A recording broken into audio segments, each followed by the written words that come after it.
Welcome and happy Saturday, everyone, again to the show. Um, Back to Saturday again because feeling a lot better. My co-host is not able to make it. She's got some, engagements going on that she's got to take care of. So it's just me. So I'm going to rant for a little bit, but I'm going to be talking about beliefs versus knowledge and kind of tying in my non-duality understanding and my belief in idealism. So let's get right into it. And then, later on today as well, we may have a little discussion with a Christian apologist who's going to come on to explain his belief and then accept like a very friendly challenge to a lot of his beliefs in the form of a debate, possibly, if he'll make it. He says he'll try it. So we'll see. If not, feel free to join the conversation. You can always, I've got the link to the backstage in the live chat. So if you want to do that, you're more than welcome. I just kind of want to set the stage on the discussion for today, which is about the knowledge versus beliefs. And also, please like and subscribe to the channel because I talk about this stuff every Saturday. We really enjoy having the conversation, sharing ideas, learning, and promoting different viewpoints and perspectives. So if you're inclined, go ahead and like, subscribe to the channel, and participate. Everybody's more than welcome. I just ask that everybody be respectful on the stage, and usually there's no problem. I have a fantastic audience for that. So yeah, that's about it. So to get right into it, talking about beliefs versus knowledge. So let me just define knowledge really quick in a strict sense. So the strict definition of knowledge in analytic philosophy is usually given by the classical account, justified true belief. So knowledge equals justified true belief. That is, for someone, say S, to know a proposition. And then P is truth. So P must be true. Belief is S, must believe that it's true. And so you have a justification. S, which is you or the person, must be justified in believing the claim, P. So for example, if you believe the Eiffel Tower is in Paris, and it is in Paris, that's the truth. And you have good reasons for believing this, you have justification, then justified true belief is you know it, right? Now you can go beyond justified true belief. Philosophers since Gettier have tried to refine the strict definition by adding conditions like, no false limits. Your belief cannot rest on a falsehood. And you've got reliability. Reliabilism means, your belief must come from a reliable process, like a method. Then you've got safety anti-lock. Your beliefs couldn't easily have been false.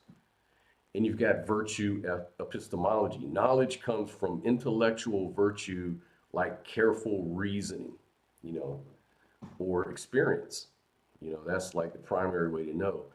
The strictest classical definition is knowledge is justified true belief. So the post-Gettier consensus is knowledge is at least justified true belief, plus something extra that rules out luck. It can't just be luck. So that's kind of where I'm coming from when it comes to knowledge. Something that without a shadow of doubt, and it's true, and it's justified. You can show it. What are beliefs? So a belief is a mental state in which a subject, say S again, takes a proposition P to be true, So formally it could be described like S believes that P if and only if S has a dispositional attitude towards P as true, such that this attitude guides S reasoning, speech, and action. So, like key features of a belief could be like a propositional attitude. A belief is always about something. Like I believe that the Earth orbits the sun, right? It's truth directed. Beliefs aim at truth. That's the whole point, right? Even if they turn out false. To believe is to treat something as if it were true, right? So, dispositional beliefs aren't always consciously present, but they dispose us to act, to reason, to feel a certain way. You not may not be thinking right now about gravity, but your actions sort of reveal that you believe that gravity is real, right? So you have these beliefs that are embodied. So you can contrast that with other attitudes, like to believe differs from just hoping, imagining, or desiring. You can hope something will happen without believing it will, right? And then you can have faith where you actually believe in your hopes, you know. For example, if you believe it will rain tomorrow, then you might carry an umbrella. You'll say it's going to rain when asked, and you'd be surprised if the opposite were to actually happen. So your behavioral, verbal, and emotional dispositions sort of reveal that you take that proposition, it will rain tomorrow, to be a true thing. You have a belief that is true. So there's all kinds of beliefs, and we may hold these beliefs whether knowingly or unknowingly, right? In fact, some beliefs we can talk about as ours that are logically explained and defended tooth and toenail, but are never really truly practiced in daily life. And you might say, what in the hell do you mean by that? So let me give you a few examples. So we have this, belief that the self as an enduring thing, the self is enduring. So intellectually, we can reject that. Like in philosophy, like say Buddhism, neuroscience, psychology, many may argue that the self is sort of an illusion, just a bundle of processes changing moment by moment. But that person that holds these beliefs, that Buddhist or that neuroscientist, practices it anyways in his everyday life. People continue to act as though they are a single continuous I, and it's all in our language. I did this, I did that, I didn't do that. So it's with personal identity and ownership of their experience. Another example, and I talk about this a lot on this show, mind body dualism. So it can be intellectually rejected, right? Like many materialists, for example, would say the mind is nothing but the brain. But the way that you practice it anyway is an ordinary conversation. We may speak as if mind and body are distinct, like my body won't cooperate. I changed my mind. I'm trapped in my thoughts. And people give a lot of weight to these sort of concepts, even though intellectually they disagree with them if you really dig deep enough. Um, Another one could be that the world is more than material. Intellectually, this is rejected by some. Like a hardcore physicalist may deny anything beyond matter and energy. But in practice, people fall in love, they grieve, they create art, they engage in identity politics. They act as though meaning, beauty, sacredness of identity, and other things are really real features of existence and not just chemical noises, right? It's in our everyday language. Again, our language sort of gives it away every time. Objective morality. Here's another really good one. This is one we're going to actually be debating about today, hopefully. Um, we can intellectually reject objective morality. Like, I can claim that morality is entirely subjective, a social construct with no real binding, truth behind it. But in my everyday life, even though I may say morality is relative, and then get outraged when I'm treated unjustly or when I see cruelty. My lived reactions imply a belief in at least some objective moral standard, right? Because I take it serious.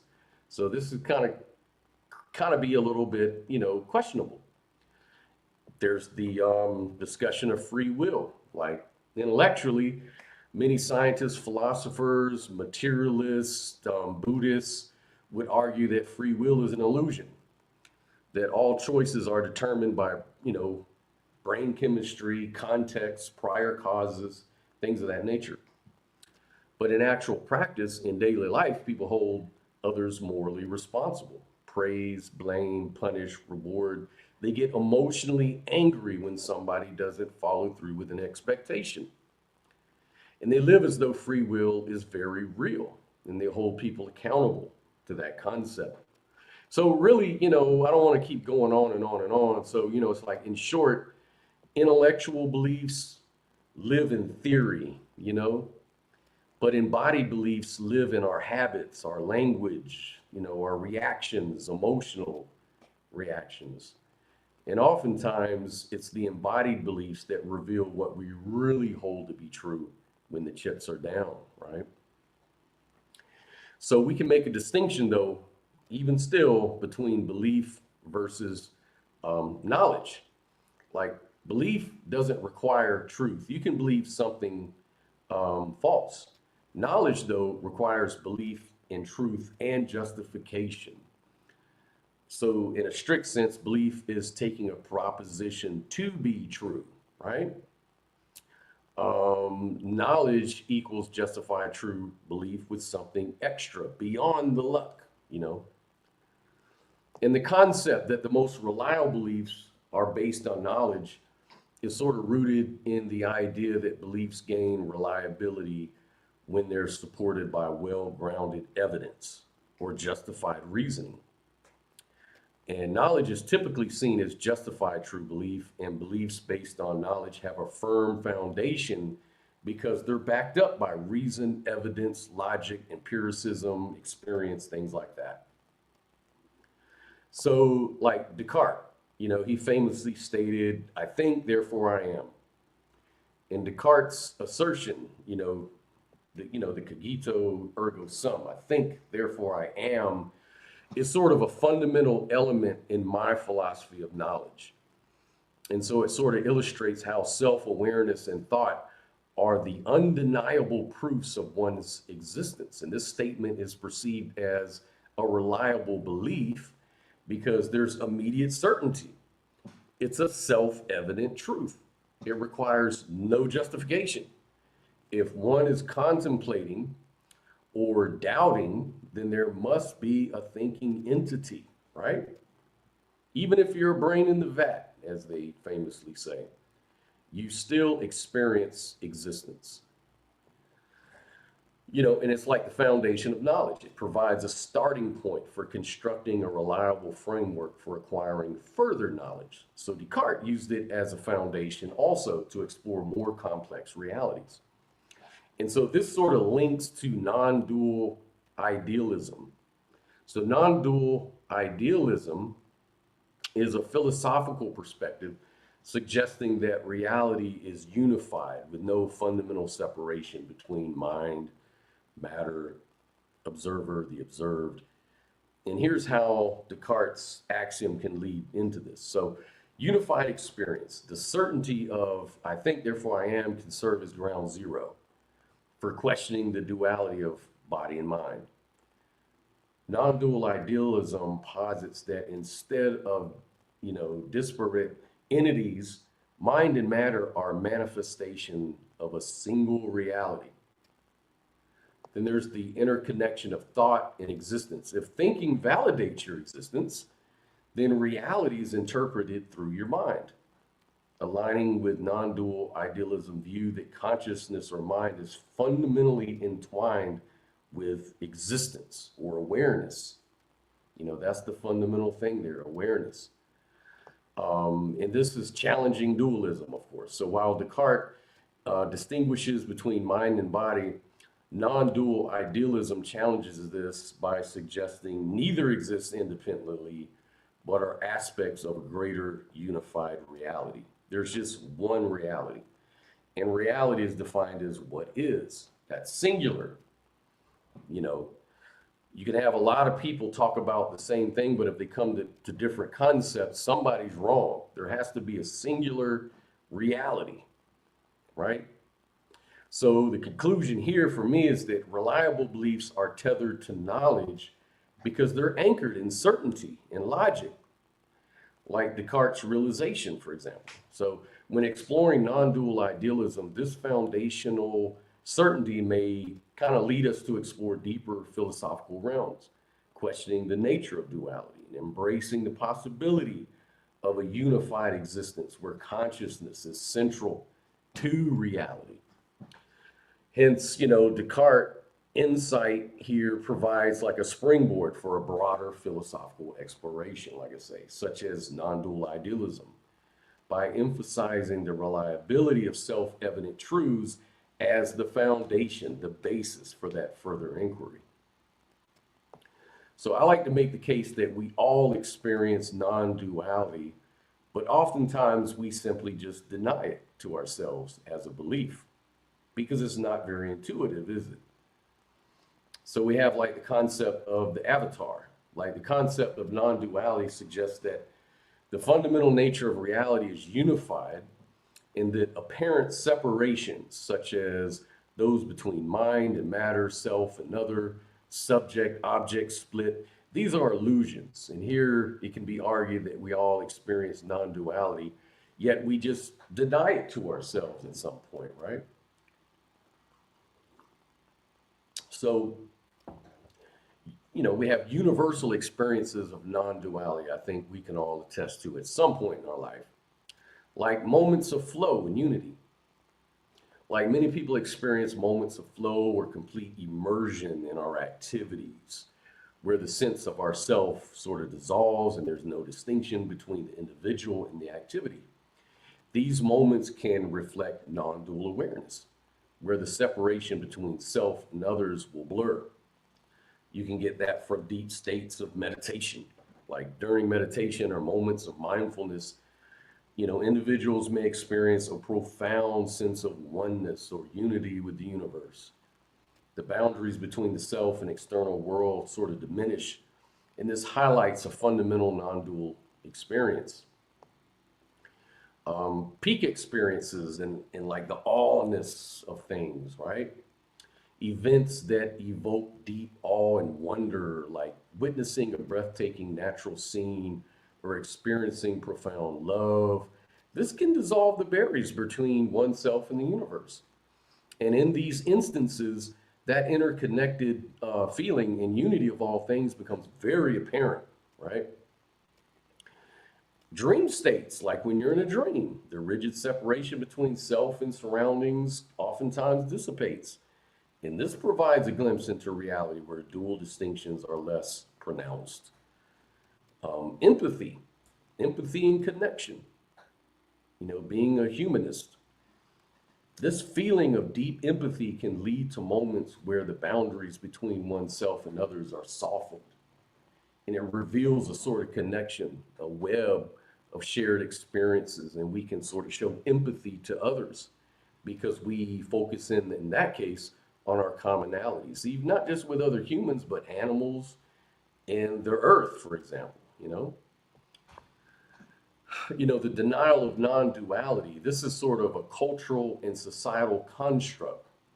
So like from early life, individuals are ingrained with the notion of separateness beyond self and others, mind and body, leading to the strong ego identification that characterizes our modern life. Like object permanence sets in at a very early age, and that sort of sets the stage for that kind of concepts.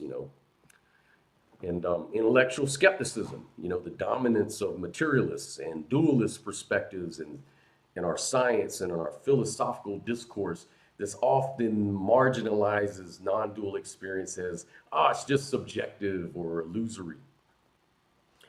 Fear of the unknown, Embracing non-duality sort of challenges deeply held beliefs about individual identity.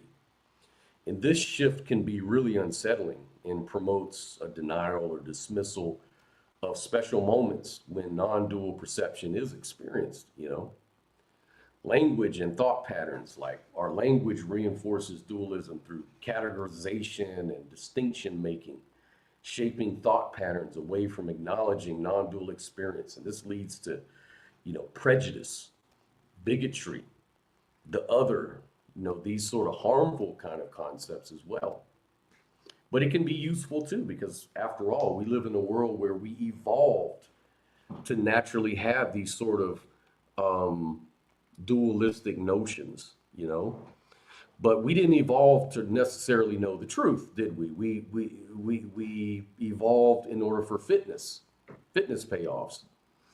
And in this sort of experiential reality, on one hand, is very dualistic. And the ego is very important. Otherwise, I wouldn't know what mouth to put the spoon to. you know, like you've got to care for yourself and you have to distinguish yourself from the environment. So, my conclusion here is that though non dual experiences sort of permeate our lives through moments of deep connection, flow, and unity, our cultural conditioning and intellectual skepticism can sort of lead us to deny or overlook these truths about reality. You know, Non-duality sort of suggests an innate interconnectedness that many of us can't recognize subconsciously, even as we maintain a conscious belief in duality. So, embracing these moments with openness may unfold like new dimensions of understanding, bridging the perceived gap between self and the universe. And that's kind of where I conclude. But it's all, again, all based on what I know to be the case, which is existing, having an experience of existing. That's sort of the basis of that. And Dylan Tracy says non-dual just means not two. So what would the positive term be? One, why not three? Could be. Not sure. Um, Not two means non-dual um, means not two, but one. One thing I think is what what I'm trying to convey right now. Um, and it's because all of experience happens singularly. It happens in your consciousness, in your mind. Not even your mind, your awareness. Everything exists in that awareness, right? And so that's kind of where it comes through. And again, guys, if you want to participate, please join the stage. I'm right here. Anybody out there want to discuss, add anything, talk, join the group. If you're out there, and let's discuss the concepts, you know. Um, Other than that, there's other ideas that people hold as far as beliefs, like beliefs in God. Some people actually believe that there's a deity, you know, that's separate from us. How do we come to this conclusion? Like, what is that belief based on? Some people base that on logical inference, right? They'll say, well, without God, you couldn't, have any basis for knowledge or experience or anything. And so they put God as that. The way I kind of look at that is that God is sort of an inference. At the end of the day, everything is based on an experience, an awareness.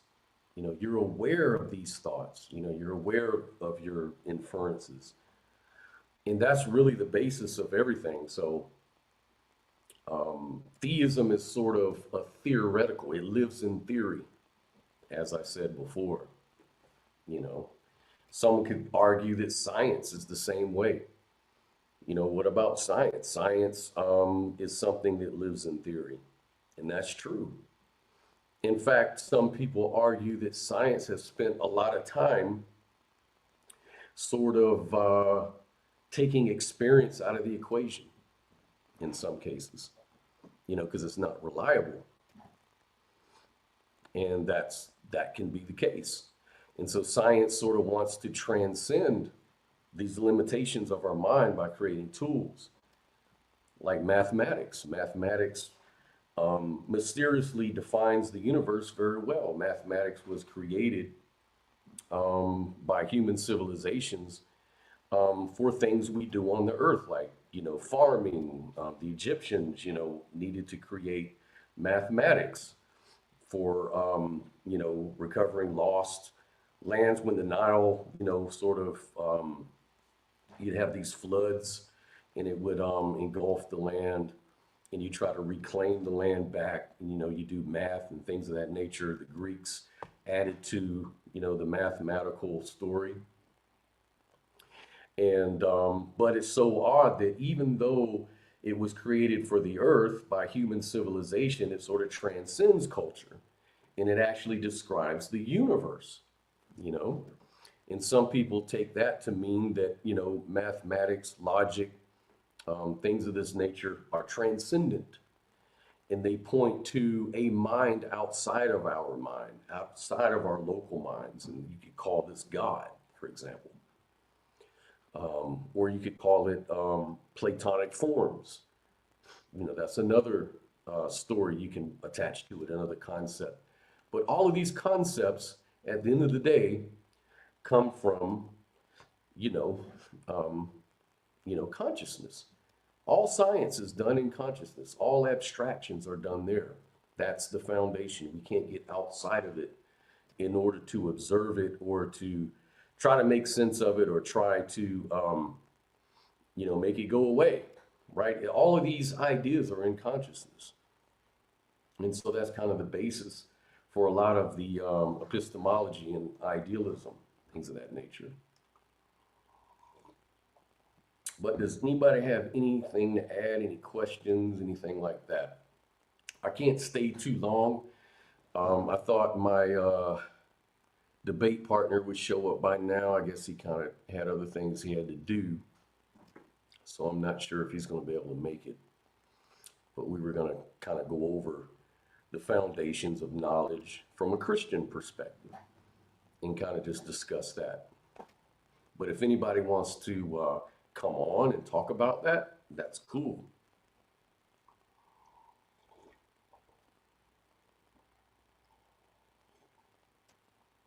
But yeah, so I'm going to go ahead and close down the stream here in a little bit. I can't really stay too long. I'm kind of glad the dude didn't show up because I'm kind of got a few things I've got to take care of as well. But I did just want to go over that really quick. I did want to discuss it, put the video out here, have that discussion about knowledge versus beliefs and things of that nature. If anyone has anything to add, come on to the stage. We can talk about it. Um, and again, like and subscribe to the channel if you haven't already.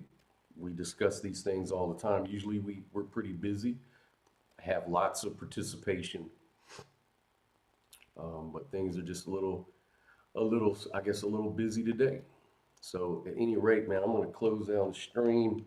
I just wanted to let y'all know and share those thoughts. And please leave some comments in the comment section. What do you think?